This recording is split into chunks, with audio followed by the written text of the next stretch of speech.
बिस्मिल्लाहिर्रहमानिर्रहीम। मैं इस वक्त मौजूद हूँ कस्बा सोहदरा में और मेरे साथ साबका सदर मेन बाज़ार सोहदरा अंजुमन ताजरा जनाब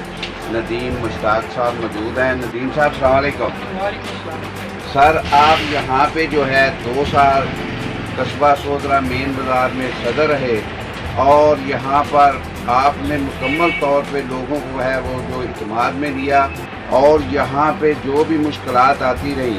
आपने लोगों का भरपूर तरीके से साथ दिया। और क्यों ये ऐसा पेश आया कि आपके मद्दे मुकाबल जो है यहाँ कस्बा सोहदरा में सदर के इलेक्शन के लिए ये जो 2 साल का अर्सा मैंने जनाब गुजारा है उसमें दुकानदारों को जो भी दर पेश मसाइल थे उनको मैंने पूरी जिम्मेदारी से हल करने की कोशिश की थी, बल्कि किए थे। लेकिन ये जो अब 2020 और 21 के इलेक्शन अनाउंस हुए हैं ये इसलिए हुए हैं, या जो आप कह रहे थे कि कैसे नौबत पेश आई, वो इसलिए आई कि यहाँ पे कुछ लोग थे जो चाहते थे कि सिलेक्शन के ज़रिए जो है ना वो किसी को आगे लाया जाए। और मैंने जो अपना मौक़िफ़ यही रखा था कि नहीं, सिलेक्शन नहीं इलेक्शन होना चाहिए, ताकि इलेक्शन के ज़रिए